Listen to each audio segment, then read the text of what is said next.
You want to be in a good habit of busting the closest target to you, which is generally going to be the knee, the lead knee. The body will naturally react that way, which would then, if it does, open me up for attacks to the upper body. In today's lesson, we're looking at entry techniques where we look at range and also precision as well.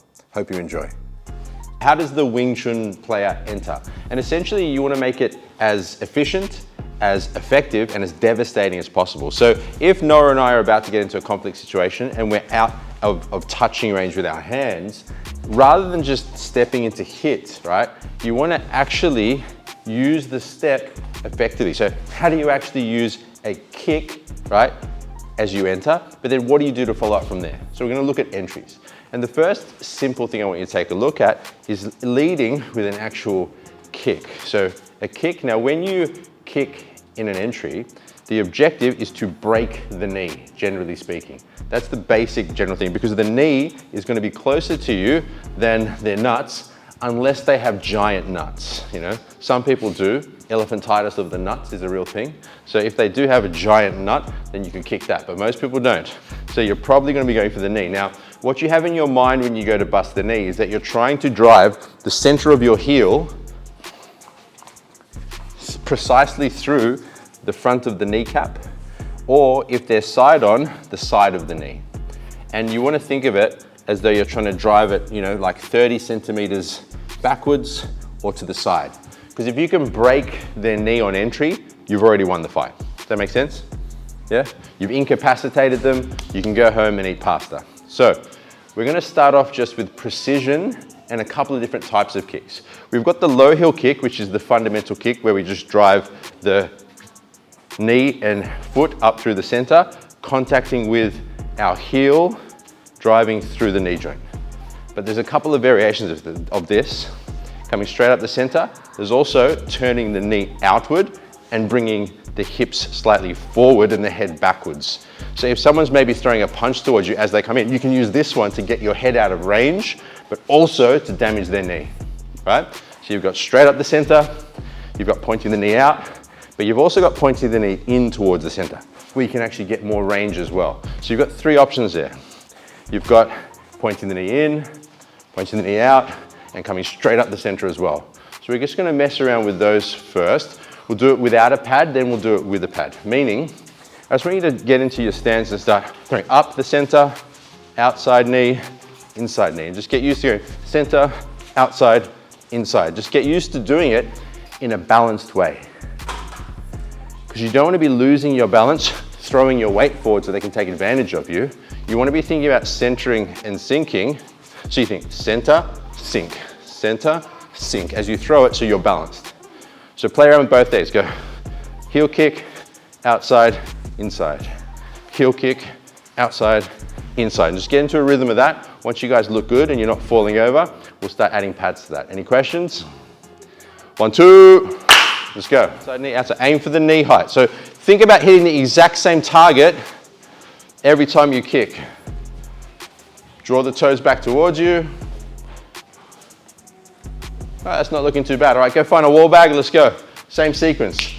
Heel kick, outside, inside. Heel kick, be precise. Precision is important. If you're not precise, you will not break the target. It's like in basketball, you don't get points if it doesn't go in the ring.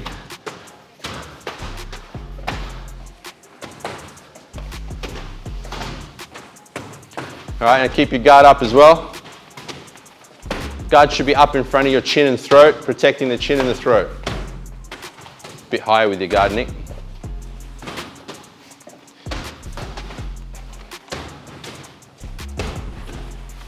Center, sink, center, sink, center, sink. This is, once again, this is the beginning of your entry. We're out of range, the fight's starting to kick off, bang, I want to use this as my entry, right?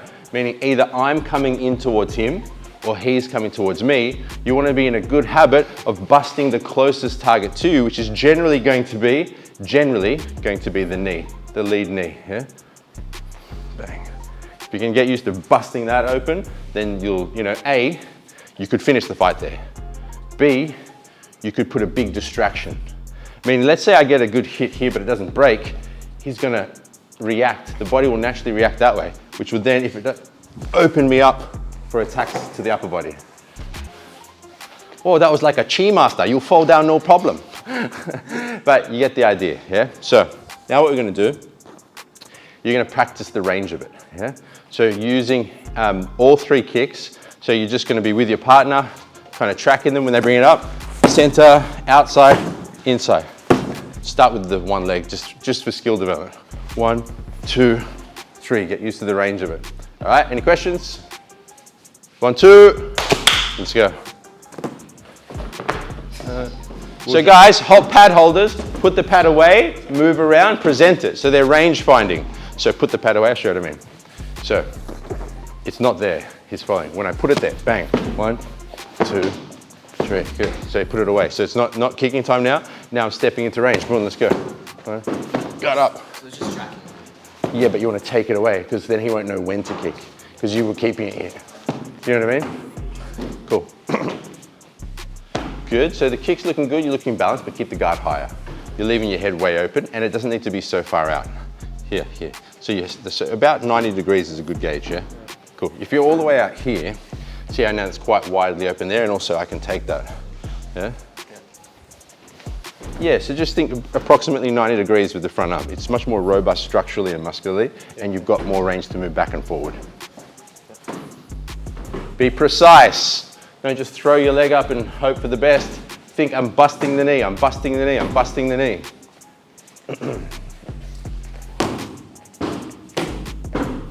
Good, looking quite balanced there, yeah?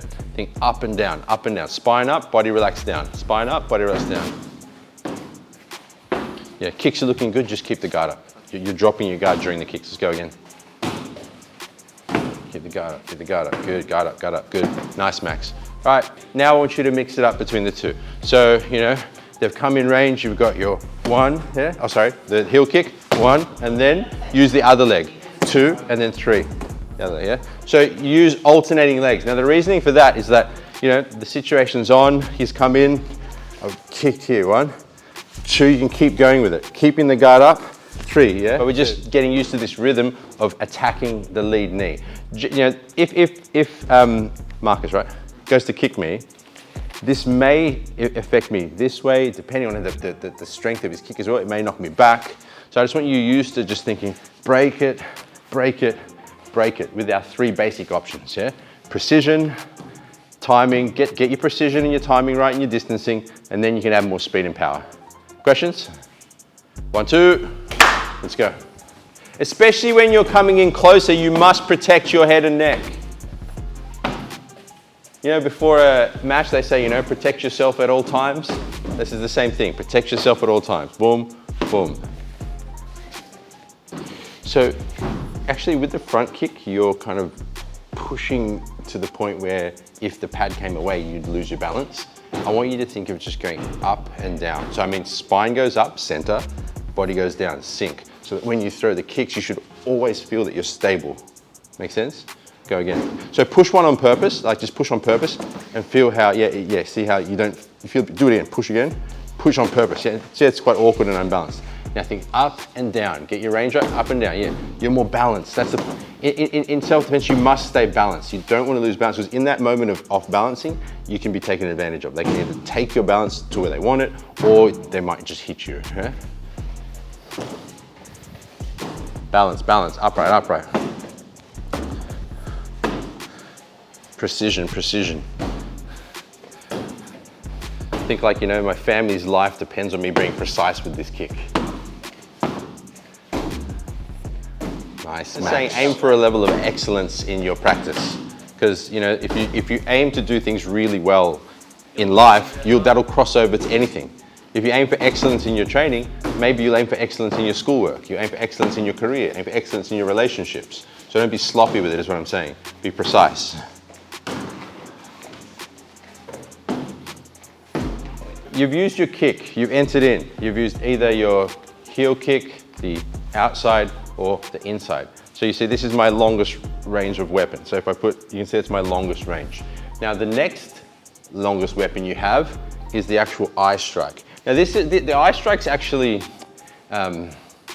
a bit more of a tricky movement in that, you know, you risk damaging your own fingers, right? Because, you know, if you're in a high-speed situation and you go to do a finger jab and you hit their forehead, you know, or if you miss hit, you could bust your own finger. So this is a kind of used at your own risk, or if you've injured them and they're kind of, like for example, maybe you did kick them and the knee's busted to a degree and you can see a direct line, you can just use it quite easily. Or even you can just hold them still and drive it in, you know.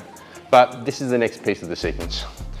So you're not only working on an entry, you're working on the different ranges that you have, because you've got the kicking range to the finger jab range, right?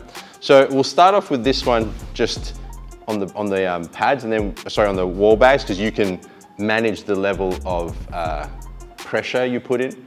Then we'll use it on hand pads, but I'll make sure you guys do that properly. So essentially what I want you to do now is with your guard up, you throw your kick, and as you step down, I just want you to slowly reach 1, 2. Now the thing that you think of it as a chain punch motion. See how it really is just the chain punch motion.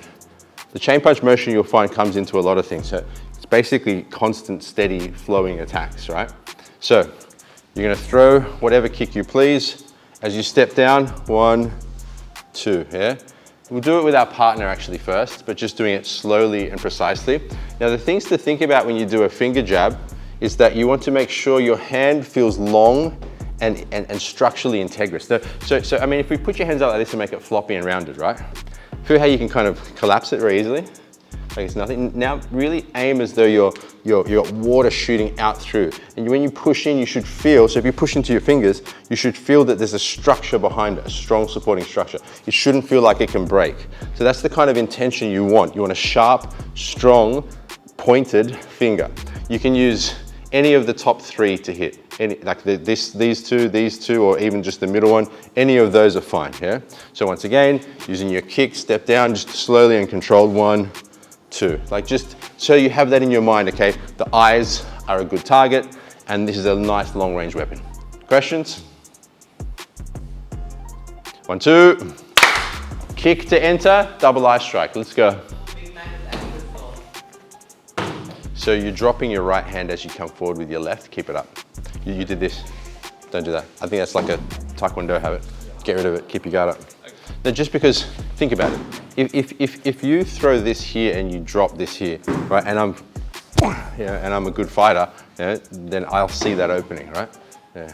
This time, your partner's going to have their guard up, right? So their guard's up and they're ready to fight. From here, you've used your kick, drop down, and I want you to, this time, practice making contact as you reach through. So I want you to do the same thing, but I want you to contact the arms as you reach through, yeah? So what am I saying? You're using the principle of connection and control. So his guard's in the way, right? So he's not exactly gonna be like, okay, hit me, he's ready. So what I want you to use is the concept of, okay, interception, you're intercepting. So I get a sense of control over his arms, and I want to attack his balance, so it makes it easier for me to reach through. 1, 2, yeah? So you're using it now against arms, as opposed to just kick and the target's open, yeah? Now your opponent, so as Nick does it to me slowly, so he does the kick, my arm's up, he comes through, he reaches through to control my arms, yeah, good. And the other hand as well, keep, yeah, he wants to keep him here. Just start nice and slow. Partner, give a little bit of resistance. Okay, just a little bit. Don't go crazy and try to wrestle them to the floor. Just give them a bit of resistance. So this time you're applying the finger strike with resistance against the guard. Make sense? Could you, from here, then go to trap and do it as well? Sure, there's nothing wrong with that. I just want you to get used to engaging and making contact. And remember, when you make contact, you're not pushing on the person, you're centering, sinking, and targeting their mass. So you're putting everything on them. So see how his balance is now offset, making it easier for me to strike. Does that make sense? Center, sink, target, state. Make sense? All right, 1, 2, let's go. Don't go around the arms, go through them. Think of intercepting his line. His line to attack you is this line. He wants to hit you here. So you need to come through that line. So that, see how now if he goes to hit you, it's limited that range. Oh, if you come around it, see you're still giving him the line. Okay. Yeah, okay. Cover the line. Yeah, better.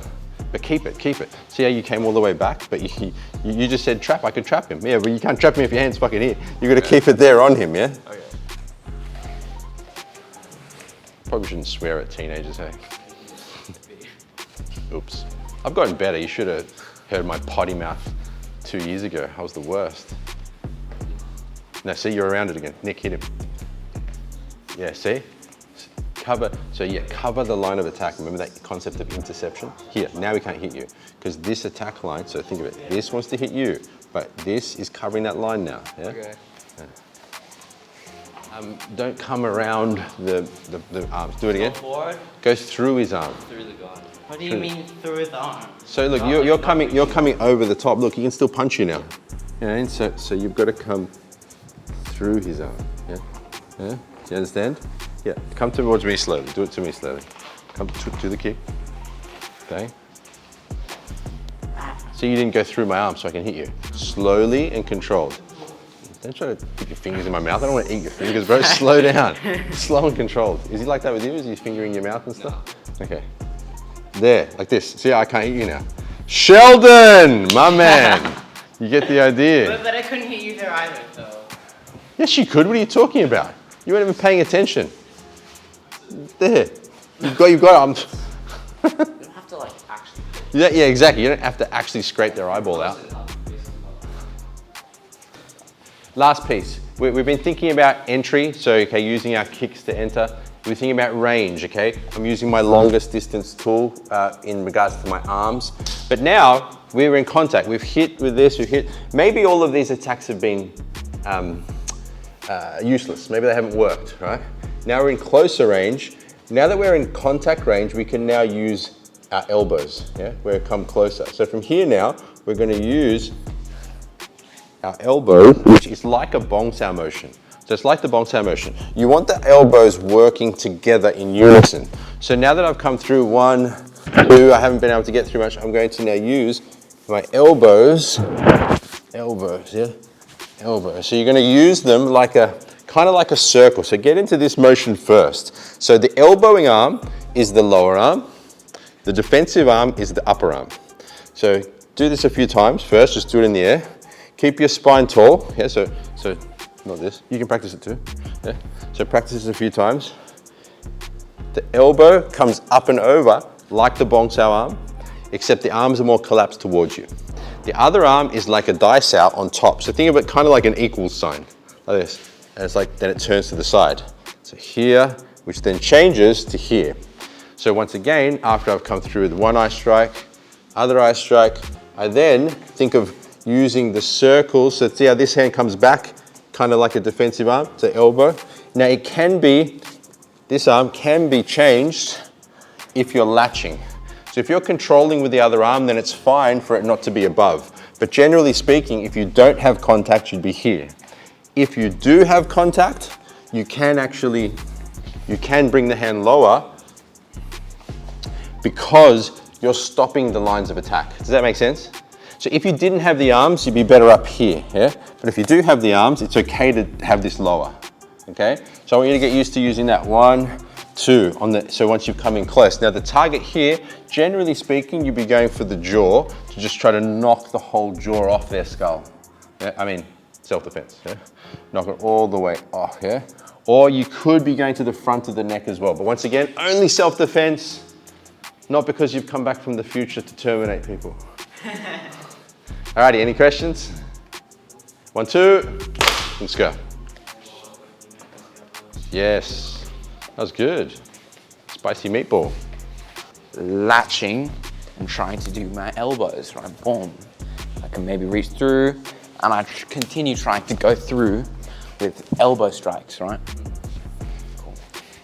It's pretty straightforward. And the thing is though, you can roll off like here. If I contact and I can't reach through, then I can just drop my elbow over, right? They're really rolling these elbows. Right, let's see, let's go. Heel kick, eye strike, elbow, cool. Right, so just make it a little bit more fluid there.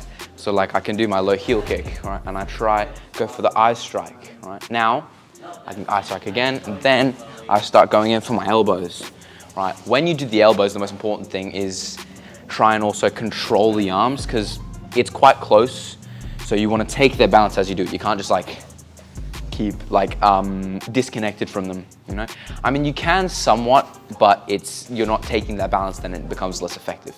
If I take the balance and stay in contact, then it's a lot easier to continue the chain.